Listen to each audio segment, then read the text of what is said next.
Everyone, कैसे आप सभी लोग। लाइफ प्रोसेस के पार्ट 4 में आप आए हो और पार्ट 4 में हमने अभी तक 3 पार्ट में क्या क्या बात की थी भाई। पहले पार्ट में हमने पढ़ा था फोटोसिंथेसिस के बारे में, सेकेंड पार्ट में हमने ह्यूमन डाइजेस्टिव सिस्टम के बारे में पढ़ा था, थर्ड पार्ट में हमने पढ़ा था रेस्पिरेशन के बारे में, प्लांट्स एनिमल सब के अंदर।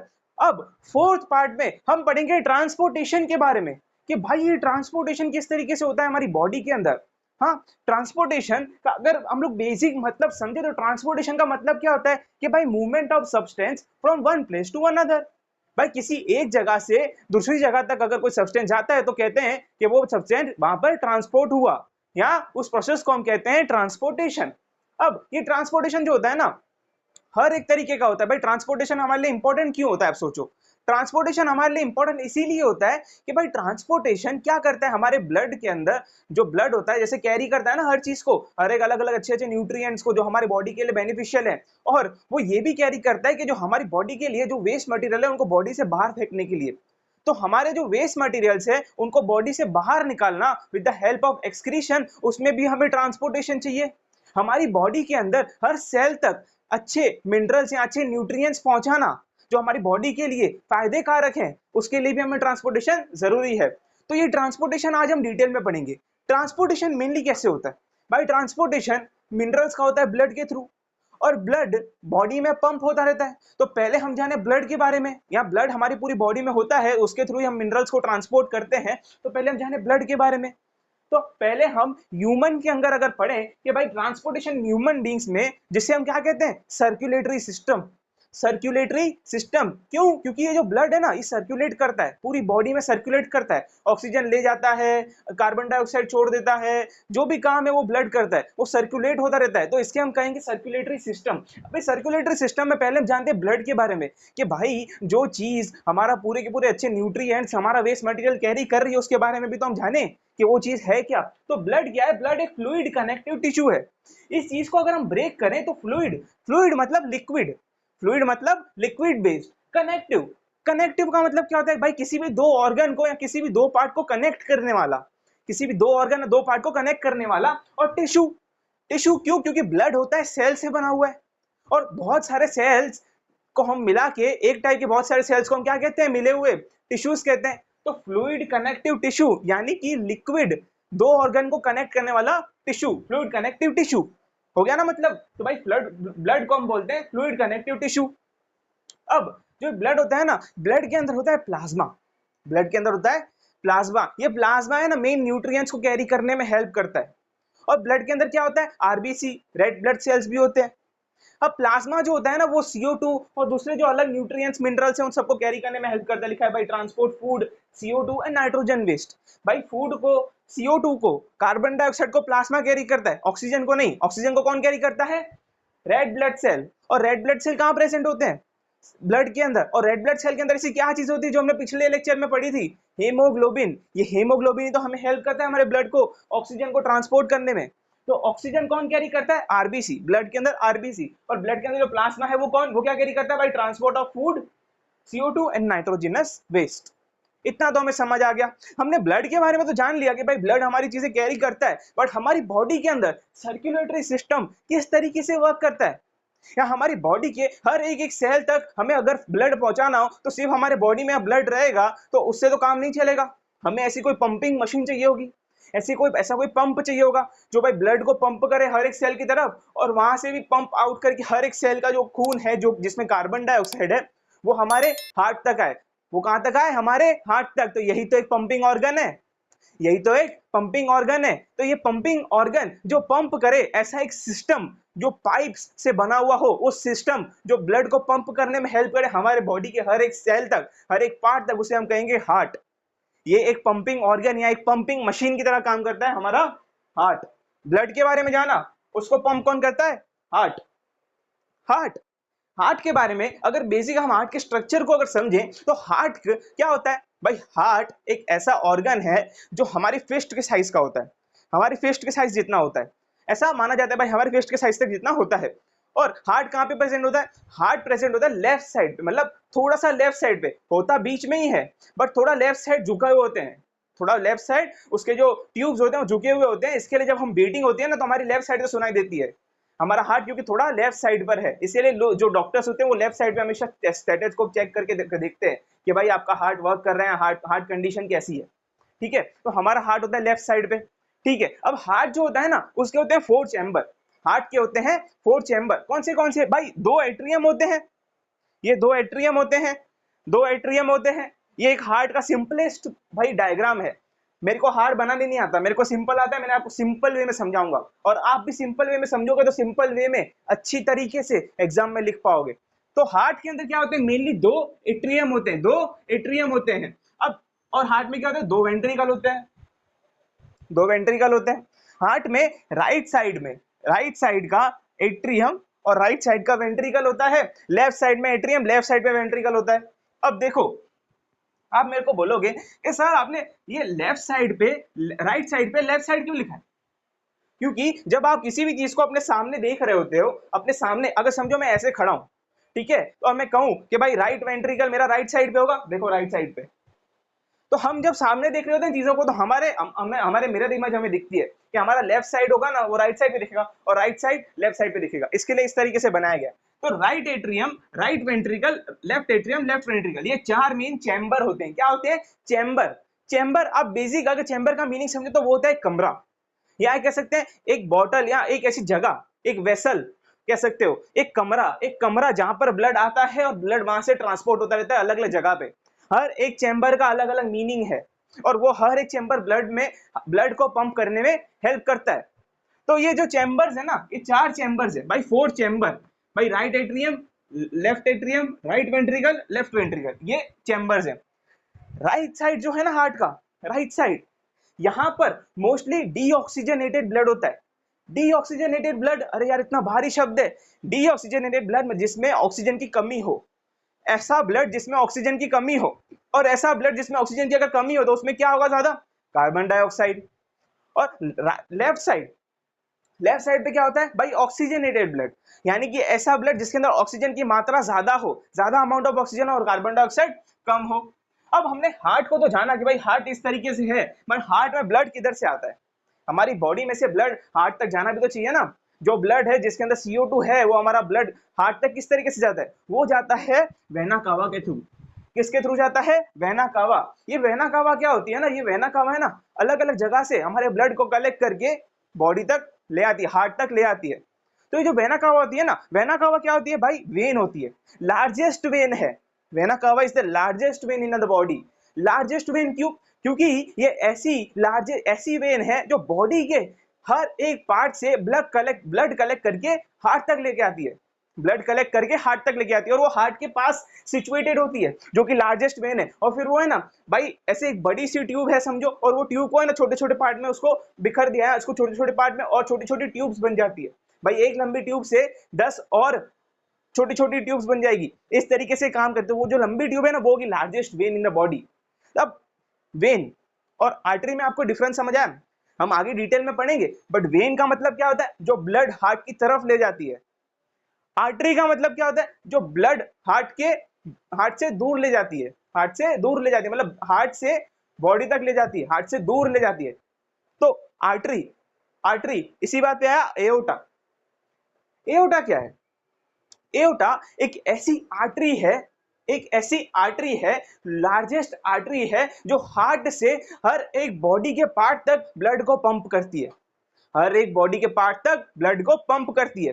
ये एओर्टा है ना, एओर्टा, ये लेफ्ट एट्रियम और लेफ्ट वेंट्रिकल से निकलकर जाती है ब्लड के हर एक पार्ट तक, अब जो वेना कावा होती है ना, ये मेनली 2 टाइप की होती है। वेना कावा मेनली 2 टाइप की होती है। कौन से 2 टाइप की भाई? एक होगी सुपीरियर वेना कावा और एक होगी इंफीरियर वेना कावा। अब इसके नाम के मतलब से हमें समझ आ जा रहा है कि इनका मतलब क्या है। भाई वेना कावा तो हमें पता है कि भाई ब्लड हार्ट की तरफ ले आएगी। सुपीरियर मतलब ऊपर, इंफीरियर मतलब नीचे, क्योंकि नीचे इंफीरियर नीचे, सुपीरियर ऊपर। तो सुपीरियर मतलब क्या कि भाई बॉडी के ऊपर के पार्ट्स, भाई हेड है, हमारे शोल्डर है, हमारे हाथ हैं, हमारा ब्रेन है, वहां से पूरा का पूरा ब्लड हार्ट तक कौन लेके जाता है? Superior vena cava. और नीचे के जो पार्ट है, हमारे लेग्स हैं, हमारा एब्डोमेन है, हमारा पेट है, यहाँ हर जगह से ब्लड कौन लेके जाता है? Inferior vena cava. हमारे किडनी से कौन लेके जाता है? Inferior vena cava. तो ये इंफीरियर वेना कावा क्या करती है भाई? नीचे के हर एक बॉडी पार्ट से हार्ट तक ले जाती है खून को, और जो ये सुपीरियर वेना कावा वो क्या करती है? ब्लड को ऊपर के सारे बॉडी पार्ट से नीचे तक हार्ट तक ले जाती है। अब वेना कावा का मतलब हमने समझ लिया, वो हार्ट तक ले आती है। एओर्टा क्या करती है भाई? हार्ट के अंदर जो ऑक्सीजनेटेड ब्लड बनेगा, ऑक्सीजनेटेड ब्लड यानी ऑक्सीजन वाला जो ब्लड बनेगा उसको हर एक सेल तक पहुंचाना पड़ेगा ना, वो हर एक सेल तक पहुंचाने का काम एओर्टा करती है। अब हमने हार्ट को तो मेनली समझ दिया कि भाई हार्ट किस तरीके से वर्क करता है। भाई हार्ट के अंदर होते हैं 4 चैम्बर, हार्ट के अंदर होती है 2 टाइप की वेना कावा जो हार्ट से जुड़ी होती है, और एक टाइप का एओर्टा, एक एओर्टा बड़ी सी आर्टरी, ठीक है। 4 chamber, right atrium, right ventricle, left atrium, left ventricle, और 2 वेना कावा, कौन सी? सुपीरियर और इंफीरियर। और एओर्टा जो कि एक आर्टरी है, वेना कावा एक वेन है, वेना वेना वेन याद रख सकते हो, और एओर्टा मतलब आर्टरी। इस तरीके से हमारा हार्ट काम करता है। अब सोचो कि हार्ट में पंपिंग किस तरीके से होती है, हार्ट में पंपिंग किस तरीके से होती है, कौन से टाइम पे कौन सा चैम्बर पंप करता है तो हमारा ब्लड बनता है, हमारा ब्लड ऑक्सीजनेटेड होता है, हमारा ब्लड ऑक्सीजनेटेड होता है। तो क्या होता है भाई? हार्ट का मेन काम क्या है कि भाई डीऑक्सीजनेटेड को ब्लड जो होता है, डीऑक्सीजनेटेड ब्लड उसको हर एक बॉडी पार्ट से हार्ट की तरफ ले आना, हार्ट तक ले आना, ठीक है, पंप करना। और हार्ट का दूसरा काम क्या होता है कि भाई ऑक्सीजनेटेड ब्लड मतलब डीऑक्सीजनेटेड ब्लड को लंग्स तक भेजना, क्योंकि हमने पढ़ा था कि भाई डीऑक्सीजनेटेड जिसमें कार्बन डाइऑक्साइड ज्यादा होता है वो वाला ब्लड लंग्स तक आता है, और लंग्स से मतलब carbon dioxide rich blood lungs में जा रहा है, और ऑक्सीजन रिच ब्लड वहां से लंग से हार्ट की तरफ आ रहा है, लंग से हार्ट की तरफ आ रहा है, क्योंकि वो ही तो पहले पंप करेगा हार्ट की तरफ, फिर हार्ट से अलग अलग बॉडी पार्ट्स तक जाएगा, हार्ट से अलग अलग बॉडी पार्ट्स तक जाएगा। तो इस तरीके से जो हार्ट है ना उसका पूरा सिस्टम काम करता है। अब हम डिटेल में समझेंगे कि ट्रांसपोर्ट किस तरीके से होता है, ऑक्सीजन का CO2 का ट्रांसपोर्ट किस तरीके से होता है, अब हम वो समझेंगे। तो अब हम पढ़ेंगे ट्रांसपोर्ट किस तरीके से, यहाँ एक्सचेंज किस तरीके से होता है CO2 और O2 का, और वो ऑक्सीजन जो वाला ब्लड होता है वो हार्ट से अलग अलग बॉडी पार्ट्स तक किस तरीके से जाता है, और CO2 रिच ब्लड जो होता है वो हार्ट में किस तरीके से आता है। शुरुआत करें तो इसमें क्या होता है भाई, इसको जो है ना मैंने एक बहुत ही बढ़िया डायग्राम में कन्वर्ट कर दिया है, बहुत ही बढ़िया डायग्राम में कन्वर्ट कर दिया, जिसके अंदर हमारे लंग्स भी हैं, हमारे बॉडी पार्ट्स भी हैं, और हमारा ये हार्ट है, ये प्यारा सा हमारा ये हार्ट है हमारा। अब ये हमारा दिल है, जैसे आप मेरे दिल के टुकड़े हो वैसे ये मेरा दिल है। तो ये देखो, ये जो हार्ट है ना, ये हार्ट किस तरीके से वर्क करता है कि भाई पहले हर बॉडी पार्ट में से वेना कावा के थ्रू, सुपीरियर इंफीरियर को मैंने मिलाकर लिखा है कि भाई हर बॉडी पार्ट में से वेना कावा के थ्रू ब्लड आता है हार्ट में। कहाँ आता है? राइट एट्रियम में। कहाँ आता है? राइट एट्रियम में। तो वो कौन सा ब्लड होता है? वो होता है डीऑक्सीजनेटेड ब्लड, वो होता है डीऑक्सीजनेटेड ब्लड। अब अगर हम पहले इसको एक फ्लोचार्ट वे में समझे कि भाई CO2 rich blood from the vena cava to right atrium then to right ventricle. भाई राइट एट्रियम में आता है ब्लड जो CO2 रिच होता है, और CO2 रिच ब्लड का एक और नाम क्या होता है भाई? Deoxygenated blood. Deoxygenated blood right atrium से राइट वेंट्रिकल तक गया, ठीक है, और उसके बाद क्या हुआ भाई? राइट वेंट्रिकल से वो ब्लड जाएगा कहां पर? लंग्स में। राइट वेंट्रिकल से जाएगा ब्लड लंग्स में। अब याद रखना ये किस तरीके से जाता है। देखो पहले राइट एट्रियम में जब ब्लड आएगा ना तो राइट एट्रियम रिलैक्स बैठा होगा, वो ऐसे समझो से कटोरा है, ये कमरा है, कमरे का दरवाजा है वो खुला होगा, कमरे का दरवाजा खुला होगा, एक कटोरा है, समझो बॉटल है, बॉटल के अंदर ब्लड आ रहा है, वो खुला हुआ है, बॉटल खुली हुई है, आ रहा है और बॉटल ऐसे रिलैक्स पड़ी है, आ रहा है ब्लड जैसे ही अंदर आया ना, अब ब्लड भर गया राइट एट्रियम में। भरने के बाद क्या होगा? राइट एट्रियम क्या करेगा? कॉन्ट्रैक्ट मारेगा। क्या करेगा? कॉन्ट्रैक्ट करेगा, श्रिंक करेगा। जैसे ही कॉन्ट्रैक्ट करेगा ना, कॉन्ट्रैक्ट करते ही क्या होगा कि भाई ये ब्लड जो यहां से यहां पर ट्रांसफर हो जाएगा। अब ऐसे मैं कॉन्ट्रैक्ट करूंगा तो ब्लड कहां से? ऊपर से नीचे ट्रांसफर हो जाएगा, ऊपर से नीचे ब्लड ट्रांसफर होगा राइट वेंट्रिकल में। राइट वेंट्रिकल में जब ब्लड ट्रांसफर होगा ना तो वहां पर ये जो CO2 रिच ब्लड है ना यहाँ पे आ जाएगा, ठीक है, पंप हुआ, पंप ब्लड यहां से यहां पर पंप हुआ। अब यहां से ब्लड जाएगा लंग्स में, लिखा हुआ है कि भाई from right ventricle to lungs exchange of gases. अब राइट वेंट्रिकल से लंग्स में गया, किसके थ्रू गया? पल्मोनरी आर्टरी के थ्रू। किसके थ्रू गया? पल्मोनरी आर्टरी के थ्रू। लंग्स में CO2 का एक्सचेंज हुआ, CO2 का एक्सचेंज हुआ ऑक्सीजन के साथ, और ऑक्सीजन वाला ब्लड यहाँ पे CO2 रिच ब्लड है, जो ये रहा CO2 रिच ब्लड यहाँ से जा रहा है लंग्स में, लंग्स से निकल रहा है oxygen rich blood, pulmonary vein के थ्रू और हार्ट में वापस जा रहा है, पल्मोनरी वेन के थ्रू हार्ट में वापस जा रहा है। अब मेरी बात समझो, पल्मोनरी आर्टरी और पल्मोनरी वेन मैंने नाम क्यों दिया है? क्योंकि जो ये पल्मोनरी वर्ड है ना, पल्मोनरी आर्टरी, पल्मोनरी वेन, ये है ना आर्टरीज और वेन के नाम से उल्टा काम करते हैं। आर्टरीज और वेन के नाम से उल्टा काम करते हैं। हम इनके बारे में, आर्टरीज के बारे में, वेन्स के बारे में, अलग अलग तरीके के जो ब्लड वेसल्स हैं उनके बारे में डिटेल में पढ़ेंगे। पहले हम सिंपल इस चीज को समझने के लिए जान लेते हैं। तो पल्मोनरी आर्टरी जो होती है ना, वो क्या करती है भाई? Carry CO2 rich blood to lungs. भाई CO2 रिच ब्लड, यहां से CO2 रिच ब्लड आर्टरी ले जाएगी लंग्स तक। अब मैंने क्या कहा था कि भाई आर्टरी काम करती है हार्ट से ब्लड को दूर लेके जाने का, हार्ट से ब्लड को दूर लेके जाने का। अब हार्ट से ब्लड दूर जा रहा था, जो एओर्टा लेके जा रहा था, लार्जेस्ट आर्टरी लेके जा रही थी, या कोई भी बॉडी में आर्टरी होती है ना, तो हार्ट से दूर कौन सा ब्लड जाता है भाई? ऑक्सीजन रिच ब्लड जाता है। हर एक बॉडी पार्ट तक ऑक्सीजन रिच ब्लड जाता है ना। और हार्ट के पास कौन लाता है? वेना कावा, जो क्या है? वेन है। तो वेन क्या करती है भाई? CO2 rich blood, CO2 rich blood यानी कि डीऑक्सीजनेटेड ब्लड हार्ट तक ले आती है। तो उसका काम होना चाहिए CO2 रिच ब्लड को लेकर आना। बट यहां पर पल्मोनरी वेन भी उल्टा काम कर रही है। क्या कर रही है भाई? ये O2 रिच ब्लड को हार्ट में लेके आ रही है। और ये फैक्ट है, हमारी बॉडी के अंदर इस तरीके से वर्क करता है। तो आर्टरीज और वेन्स का जो उल्टा फंक्शन है ना, वो उनकी ही पल्मोनरी आर्टरीज और वेन्स करती है। भाई पल्मोनरी आर्टरी ना, ध्यान से देखना, पल्मोनरी आर्टरी है ना, थोड़ा थोड़ा वेन की तरह काम करती है। भाई वेन अगर डीऑक्सीजनेटेड ब्लड कैरी करती है, तो ये आर्टरी भी CO2 रिच ब्लड कैरी करती है। बट खाली कौन सी आर्टरी?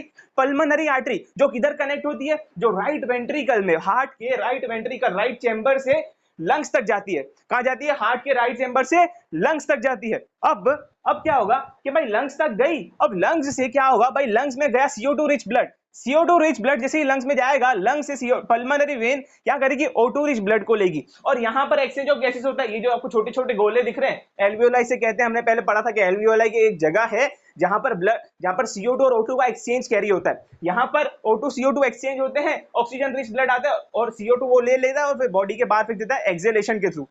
ऑक्सीजन आया पल्मोनरी वेन के अंदर से, तो ऑक्सीजन गया लेफ्ट एट्रियम में। कहां गया? लेफ्ट एट्रियम में। अब जब लेफ्ट एट्रियम में आ रहा था ना, तो वहां पर वो रिलैक्स बैठा था। क्या कर रहा था? रिलैक्स बैठा था। भाई लेफ्ट एट्रियम में ना ऐसे रिलैक्स बैठा था।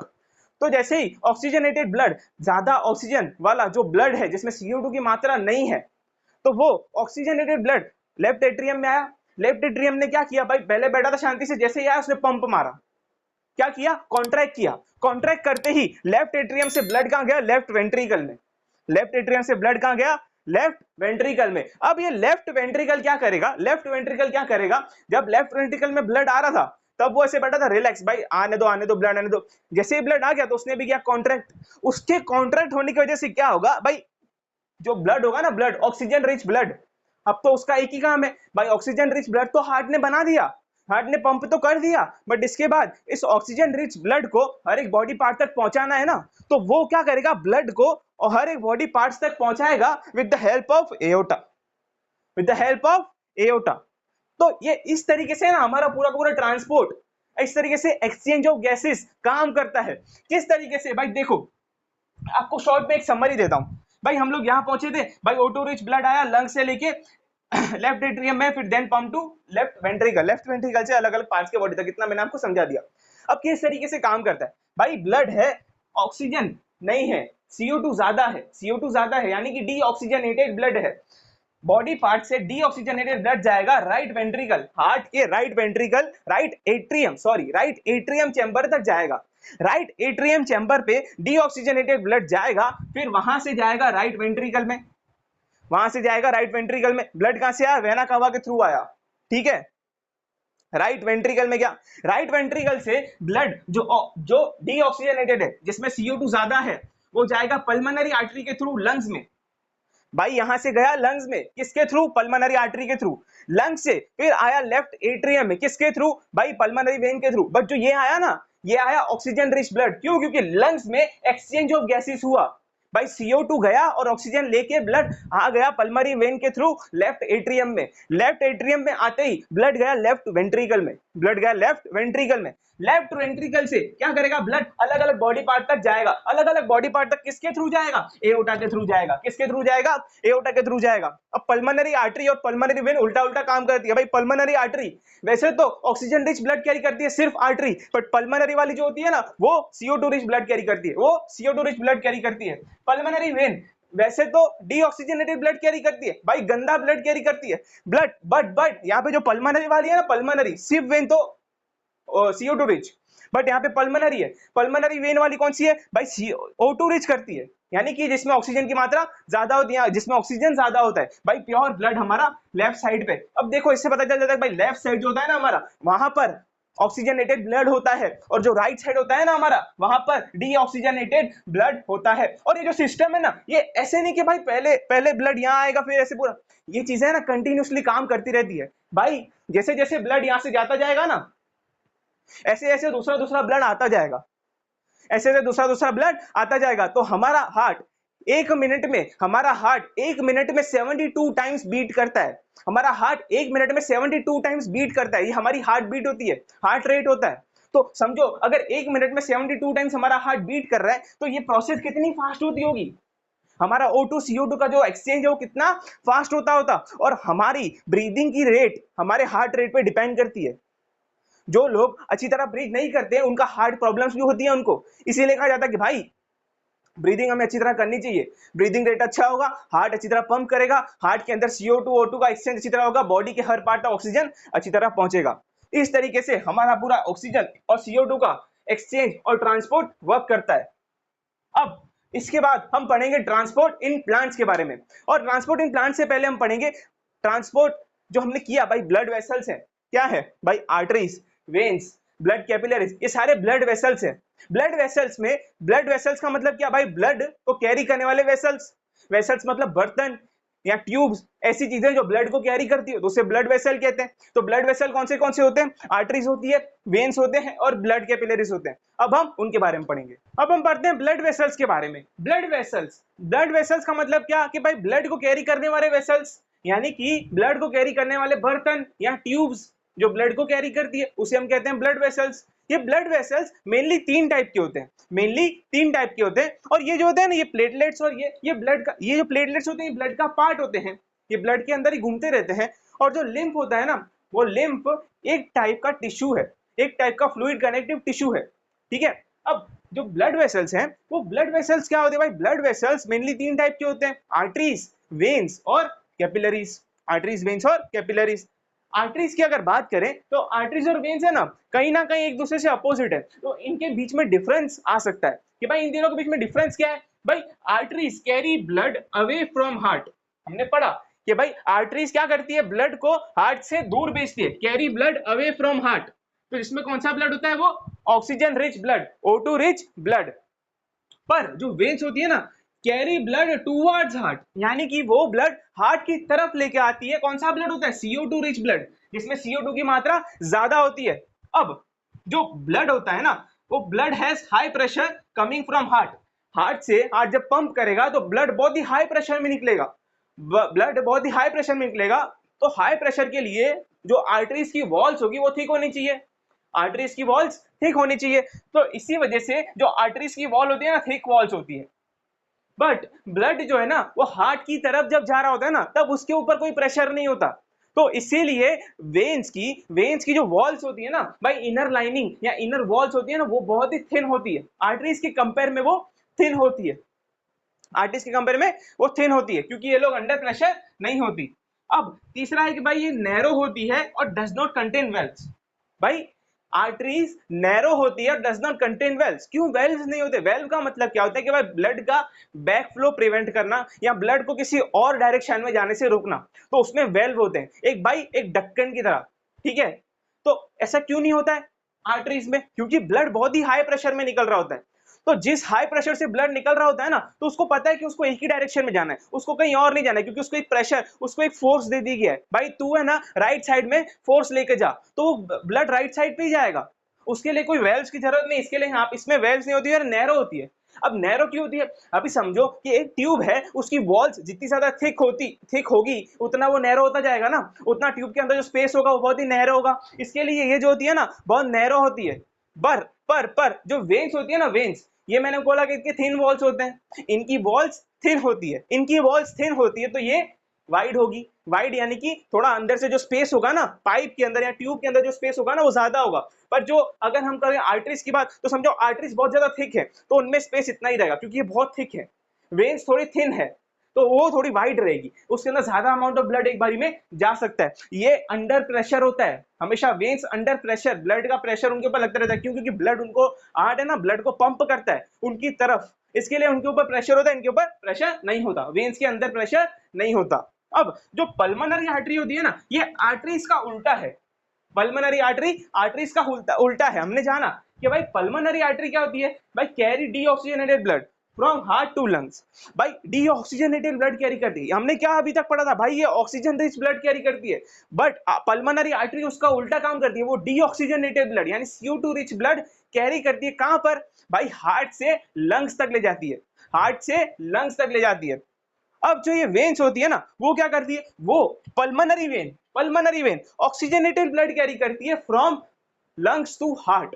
भाई oxygenated blood, oxygen rich blood, वैसे तो veins normally CO2 rich blood carry करती है, बट ये पल्मोनरी वेन क्या करती है? Oxygenated blood O2 rich blood कहां से कैरी करती है? भाई लंग्स से हार्ट तक, लंग्स से हार्ट तक, हमारे लंग्स से हार्ट तक। अब हमने जान लिया कि भाई आर्टरीज और वेन्स में क्या मेन 4 डिफरेंस है, यहाँ 5 डिफरेंस है। कैपिलरीज क्या होती है? कैपिलरीज क्या होता है कि देखो, अब आर्टरीज है, आर्टरीज जैसे ही सेल की तरफ आएगी तो इतनी समझो एक मोटी आर्टरी है, वो मोटी आर्टरी को हर सेल तक तो पहुंचना पड़ेगा ना, ऐसे थोड़ा खाली सेल के ऊपर छोड़ देगी ब्लड को, उसको हर सेल तक एक ट्यूब छोटी छोटी बनानी पड़ेगी।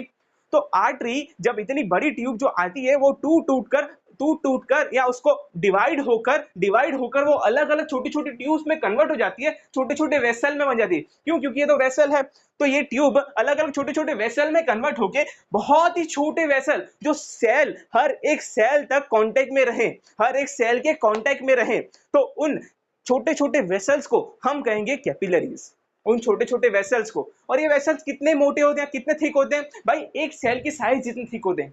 अब आप सोचो हमारी बॉडी का एक सेल इतना पतला और उस सेल की साइज इतने थिक, मतलब इतने ही पतले से जो वेसल्स होते हैं ना वो होती है कैपिलरीज, वो कैपिलरीज होती है। भाई आर्टरीज आई, छोटे छोटे वेसल्स में डिवाइड हो गई, उससे भी छोटे छोटे वेसल्स बनते गए, हर एक सेल तक जो वेसल्स पहुंचे ना, वो छोटे छोटे वेसल्स जो हर सेल तक ब्लड पहुंचाती है, उन वेसल्स को हम कहते हैं कैपिलरीज। अब उस सेल में और भी एक वेसल होते हैं। भाई ये छोटे छोटे वेसल आगे जाकर जुड़ के, ये छोटे छोटे वेसल जो दूसरे वेसल्स होते हैं, यही वेसल मतलब इनके साइज के दूसरे वेसल जो जुड़ जुड़कर ये भी कैपिलरीज ही होती है, ये कैपिलरीज ही होती है, कैपिलरीज ही जुड़ जुड़कर एंड में क्या बनाती है? वेन। कैपिलरीज जुड़ जुड़कर एंड में बनाती है वेन। भाई कैपिलरीज बहुत सारी कैपिलरीज है, एक साथ वो जुड़ गई और एक बना दी एक पतली सी ट्यूब, उस ट्यूब को हम कहेंगे वेन, जो ब्लड ले जाती है। समझो ऑक्सीजनेटेड ब्लड जब आता है सेल की तरफ तो वो छोटी छोटी ट्यूब्स में डिवाइड होकर कैपिलरीज के अंदर जाके ब्लड जाता है और वहां से ही ब्लड का एक्सचेंज टेक प्लेस करता है। फिर वही जो छोटी छोटी कैपिलरीज है आगे जाकर ज्वाइन होके वेन बन जाती है। क्या बन जाती है? वेन बन जाती है। तो इस तरीके से ये कैपिलरीज काम करती है। ठीक है, अब कैपिलरीज के बाद हम समझेंगे प्लेटलेट्स के बारे में। भाई प्लेटलेट्स क्या होता है? अब समझो, आपको है ना, आप बहुत ही मस्त क्रिकेट, फुटबॉल, जिसको जो स्पोर्ट पसंद है वो खेल रहा है, ठीक है, पर बाहर जाने वाला, इंडोर स्पोर्ट नहीं, आउटडोर स्पोर्ट या ऐसे कोई भी चीज कर रहा है, या आपको कभी कभी कुछ चलते फिरते या गिर गए आप, तो आपको कोई चोट लग गई, या स्पोर्ट्स खेलते खेलते आपको कोई चोट लग गई और आपकी बॉडी पे कहीं पर भी एक छोटा सा कट आ गया। अब कट में से खून आ रहा होता है, ठीक है, बट क्या होता है पता है? थोड़ा समय तक खून आता है, ठीक है, हमारी बॉडी में खून तो बहुत होता है पर खून थोड़ा ही निकलता है। अगर छोटा सा कट हो गया तो खून थोड़ा ही निकलेगा, फिर खून क्या करेगा भाई? ब्लड क्या करेगा? धीरे धीरे आना बंद हो जाएगा, ब्लड स्टॉप हो जाएगा बहना। तो ये क्या होता है ना, ये जो प्लेटलेट्स होते हैं ना, प्लेटलेट्स ये छोटे छोटे है ना, छोटे छोटे सेल्स होते हैं, छोटे छोटे सेल्स जो ब्लड के अंदर घूमते रहते हैं, सर्कुलेट करते रहते हैं। क्या करते हैं कि भाई जहां पर भी हमें वुंड हुआ है, तो अगर समझो हमारे पास वुंड है, उससे हमें बंद तो करना पड़ेगा ना, ब्लड को फ्लो बंद तो करना पड़ेगा ना, ब्लड का फ्लो बंद नहीं करेंगे तो क्या होगा पता है, ज्यादा अमाउंट ऑफ ब्लड बहेगा ना, तो हमारी बॉडी के अंदर जो ब्लड का एक प्रेशर होता है ना, वो मेंटेन नहीं रहेगा, प्रेशर डिफरेंस आ जाएगा ब्लड में, उससे ज्यादा अमाउंट ऑफ और भी ब्लड में ना शुरू कर देगा। तो उस प्रेशर को मेंटेन करने के लिए ये प्लेटलेट्स क्या करते हैं, हमारे वुंड के जाकर चिपक जाते हैं, हमारे वुंड के यहाँ पे जाकर चिपक जाते हैं, और वो क्या करते हैं कि भाई जो हमारे सेल्स होते हैं ना, ब्लड सेल्स को क्लॉट करते हैं। क्या करते हैं, ब्लड सेल्स को क्लॉट करते हैं, वहां जाते हैं जहां पर वुंड है, वहां जाते हैं, वहां पर ब्लड सेल्स को क्लॉट करते हैं। क्लॉट करने का मतलब क्या है भाई, ब्लड सेल्स को एक जगह पर जमा देते हैं, ब्लड सेल्स को एक जगह पर जमा देते हैं। आपने देखा होगा जब आपको वुंड होता है ना, तो थोड़ी ही देर के बाद आपका वुंड है ना, उसके आजू बाजू है ना ब्लड जम जाता है, उसके उस एरिया पर जिधर वुंड हुआ है वहां पर ब्लड हल्का हल्का जम जाता है। तो वो ब्लड कैसे जमता है, वो प्लेटलेट्स की मदद से जमता है। कैसे जमता है, प्लेटलेट्स की मदद से जमता है। तो वो क्या करती है, फिर उस एरिया को धीरे धीरे सील कर देती है ताकि ब्लड और बाहर नहीं जा पाए, ताकि ब्लड फ्लो, हमारा ब्लड फ्लो रुक जाए, हमारा ब्लड बॉडी के अंदर रह जाए, बॉडी के बाहर ज्यादा ब्लड फ्लो नहीं हो। तो ये उसको मेंटेन करती है, ये प्लेटलेट्स उस चीज को रोकती है, हमारी बॉडी को इस तरीके से ये काम करती है। अब प्लेटलेट्स के बाद लिम्फ, लिम्फ लिम्फ क्या होता है भाई, लिम्फ भी एक टिश्यू है, जैसे ब्लड है वैसे ही लिम्फ है। लिम्फ एक ऐसा टिश्यू है, लिम्फ एक ऐसा टिश्यू है कि भाई, लिम्फ एक ऐसा टिश्यू है कि भाई through the pores of capillaries some plasma, भाई किस तरीके से लिम्फ बनता है, लिम्फ किस तरीके से बनता है भाई, through the pores in the walls of capillaries some plasma protein blood and cell escape into the intercellular spaces to form lymph. मतलब कि भाई कैपिलरीज के अंदर जो वॉल्स होती है ना, वॉल्स, उनकी स्पेसेस के अंदर, उनकी स्पेसेस के थ्रू कुछ अमाउंट ऑफ प्रोटीन, बहुत ही कम अमाउंट ऑफ प्रोटीन तो बहुत ही कम, कुछ अमाउंट ऑफ प्लाज्मा, कुछ अमाउंट ऑफ ब्लड जाता है अलग एरिया में, अलग एक इंटरसेलुलर स्पेस में, मतलब सेल्स के बीच की स्पेस में, सेल्स के बीच की स्पेस में वो जमा हो जाता है, और वो सेल के बीच की स्पेस में जमा होकर बनता है लिम्फ। क्या बनता है, लिम्फ। ये सेल्स की स्पेस में जमा होकर बनता है लिम्फ, और ये लिम्फ क्या करता है, ये लिम्फ क्या करता है, आगे जाकर लिम्फ कैपिलरीज में जुड़ जाता है, या लिम्फ वेसल्स में जुड़ जाता है। ये लिम्फ आगे जाकर लिम्फ वेसल बना देता है। भाई एक ट्यूब होगी जिसके अंदर लिम्फ चल रहा है, भाई लिम्फ दौड़ रहा है, बोलते हैं तुम्हारी बॉडी में खून दौड़ रहा है, वैसे लिम्फ दौड़ता है हमारी बॉडी में। कुछ कुछ ऐसी ट्यूब्स होती है, कुछ कुछ ऐसे पार्ट्स होते हैं जहाँ पे लिम्फ होता है। अब ये लिम्फ दिखता कैसा है, लिम्फ होता है कलरलेस, व्हाइट कलर या कलरलेस, किसी भी तरीके से हम कह सकते हैं। भाई हल्का हल्का उसके ऊपर व्हाइट टिंच होता है, बट वो मेनली कलरलेस होता है, ठीक है। अब ये जो लिम्फ होता है ना, ये लिम्फ प्लाज्मा की तरह होता है, बट इसके अंदर प्रोटीन बहुत ही कम अमाउंट में होता है, ऑलमोस्ट नहीं जैसा प्रोटीन होता है। तो नहीं जैसा प्रोटीन होता है, इसके लिए कलरलेस है, क्योंकि इसके अंदर आरबीसी नहीं है, तो इसको कोई कलर तो नहीं मिलेगा, ठीक है, बट ये कलरलेस रहेगा। बट इसके अंदर पता है हाई अमाउंट ऑफ क्या रहता है, लिम्फ के अंदर हाई अमाउंट ऑफ फैट रहता है, हाई अमाउंट ऑफ फैट रहता है। तो ये लिम्फ होती है ना, लिम्फ ये क्या करती है, कैरी करती है एब्जॉर्ब्ड फैट इंटेस्टाइन से। इसको फैट इसके अंदर कहां से आता है भाई, इंटेस्टाइन के अंदर जो एब्जॉर्ब्ड फैट होता है वो लिम्फ कैरी करता है और बॉडी के हर पार्ट तक पहुंचाता है। तो लिम्फ का भी एक बड़ा रोल है, फैट्स को हर पार्ट तक ट्रांसपोर्ट करने में हेल्प करता है। दूसरा भाई ये लिम्फ होता है ना, ये लिम्फ एक और चीज में काम आता है भाई, लिम्फ जो लिम्फ वेसल बना रहा है ना, वो लिम्फ वेसल के अंदर जो कचरा होगा, जो वेस्ट मटेरियल होगा ना, जो कचरा होगा, जो वेस्ट मटेरियल होगा ना, वो क्या करेगा पता है, आगे जाकर लिम्फ वेसल आर्टरी वेन से जुड़ जाता है। कहां जुड़ जाता है, वेन से। आगे जाकर भाई lymphatic vessel open to large veins, भाई जो बड़ी बड़ी वेन्स होती है वहां पर जाकर लिम्फेटिक वेसल कनेक्ट हो जाता है, और क्या करता है भाई, पूरा का पूरा कचरा वेन्स में भेज देता है, पूरा का पूरा कचरा वेन्स में भेज देता है। तो इस तरीके से ये लिम्फ काम करता है। अब हम जानेंगे ट्रांसपोर्ट इन प्लांट्स के बारे में। ट्रांसपोर्टेशन इन प्लांट्स यानी कि प्लांट्स किस तरीके से अपने मिनरल्स को ट्रांसपोर्ट करते हैं, वाटर को ट्रांसपोर्ट करते हैं। अगर आप देखो तो प्लांट फोटोसिंथेसिस के थ्रू क्या बनाते हैं, फूड बनाते हैं। अब वो फूड हमें प्लांट को हर एक बॉडी पार्ट तक तो पहुंचाना पड़ेगा, वो फूड प्लांट के हर एक बॉडी पार्ट तक पहुंचाना पड़ेगा, तो उससे पहुंचाने के लिए एक सिस्टम होना चाहिए। अब अगर फूड तो बन गया, बट प्लांट को दूसरी चीजों की भी जरूरत पड़ती है, दूसरे मिनरल्स की भी जरूरत पड़ती है, सिर्फ ग्लूकोज की तो जरूरत नहीं पड़ती। प्लांट को नाइट्रोजन, फॉस्फोरस, पोटेशियम, इन सब चीजों की जरूरत पड़ती है, और प्लांट को वाटर की भी जरूरत पड़ती है। तो ये सब चीजें मेनली प्लांट कहां से लाता है, सॉइल से लाता है।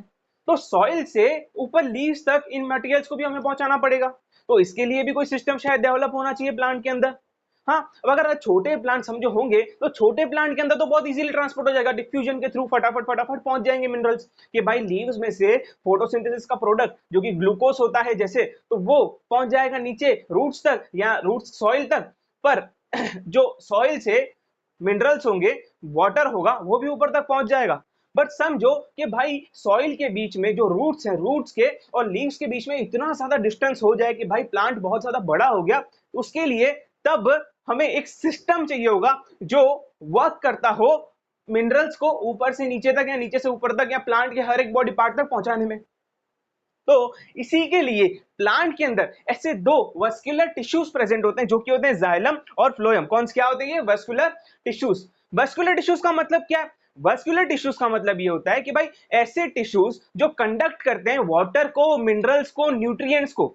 ऐसे टिश्यूज जो कंडक्ट करते हैं वाटर, मिनरल्स और nutrients across the plant body, पूरी प्लांट की बॉडी में वो पहुंचाते हैं, इधर से उधर वो भाई कंडक्ट करते हैं, तो उसे हम कहते हैं वस्कुलर टिश्यूज। ये वस्कुलर टिश्यूज मेनली दो टाइप के होते हैं प्लांट में। कौन से भाई जाइलम और फ्लोएम। जाइलम और फ्लोएम। जाइलम क्या करता है? जाइलम मेनली वाटर और मिनरल्स को ट्रांसपोर्ट करने में हेल्प करता है।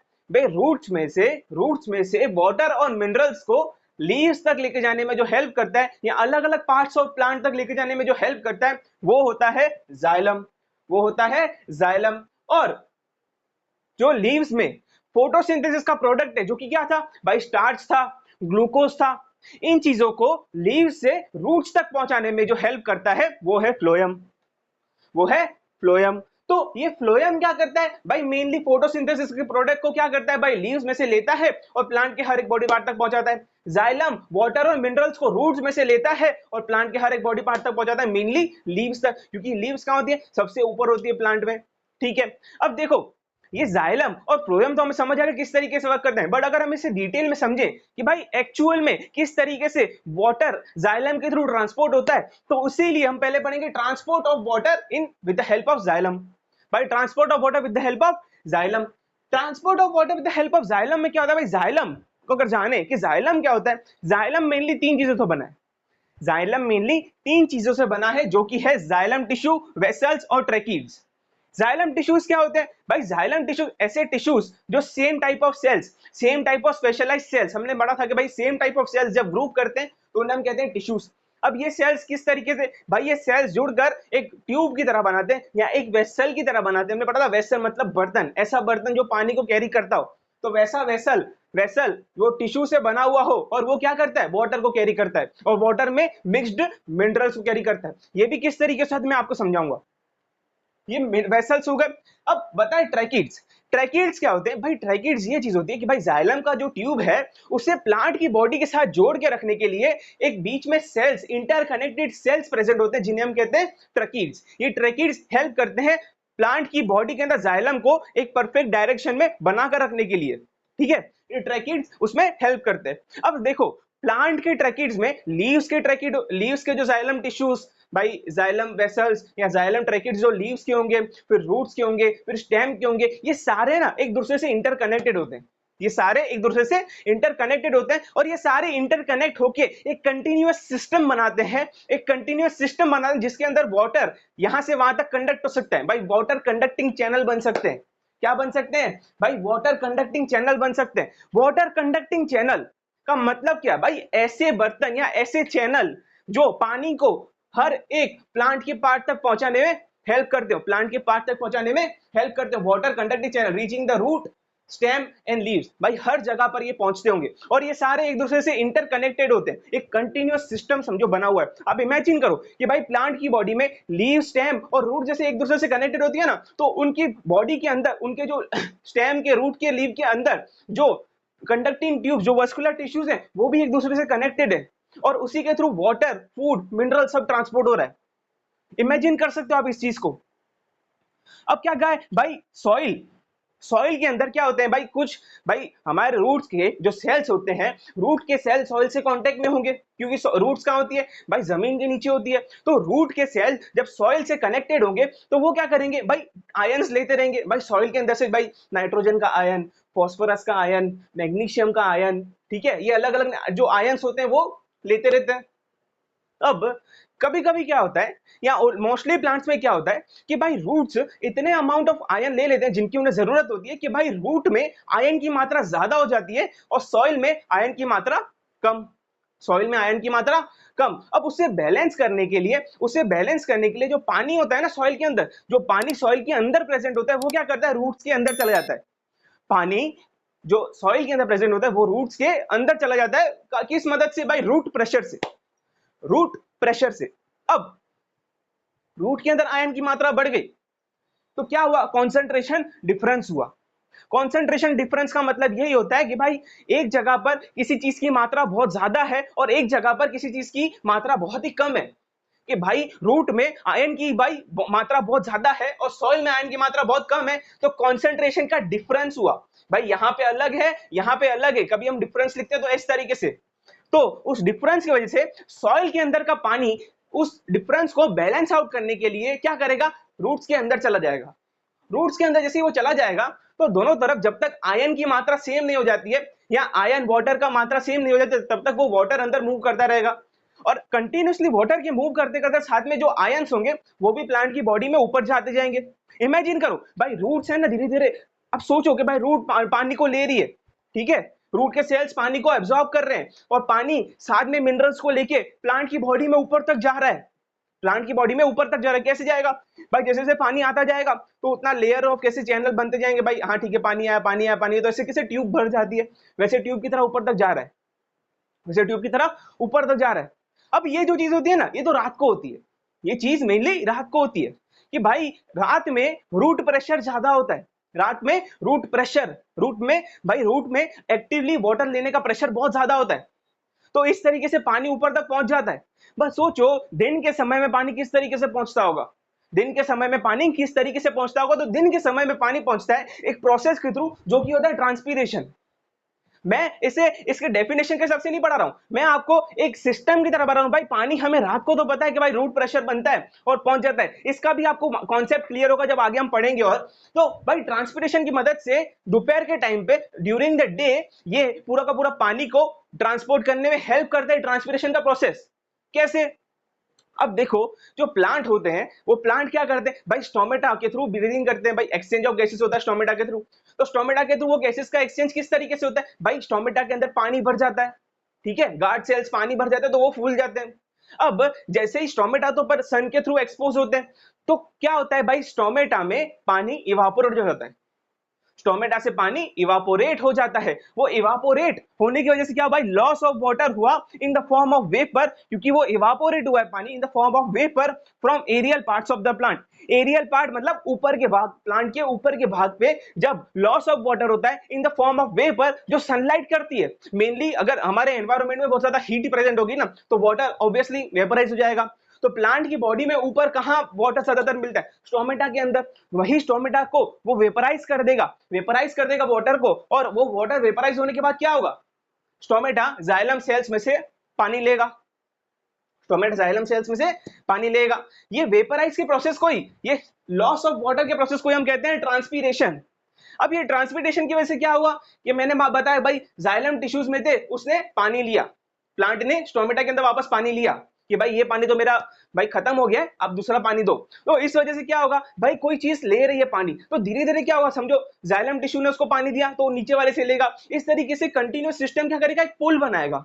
क्या बनाएगा, एक पुल बनाएगा। पुल मतलब किसी चीज को खींचेगा, किसको खींच रहा है, पानी को, अगेंस्ट द ग्रेविटी पानी को खींच रहा है, उससे हम कहेंगे ट्रांसपीरेशन पुल, उसे हम कहेंगे ट्रांसपीरेशन पुल। इसकी डेफिनेशन अच्छी तरह पढ़ते हैं भाई, help in the absorption and upward movement of water and minerals dissolved in it from roots to leaves.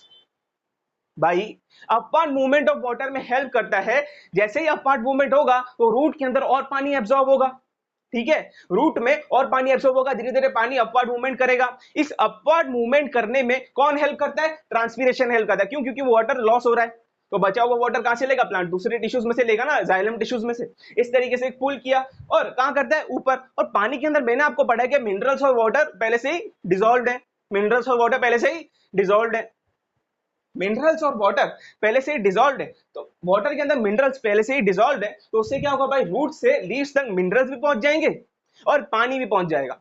तो इस तरीके से ये जाइलम काम करता है और जाइलम के अंदर ये ट्रांसपीरेशन पुल इस तरीके से काम करता है। अब देखो ये एक और चीज में काम करता है, हेल्प इन टेम्परेचर रेगुलेशन।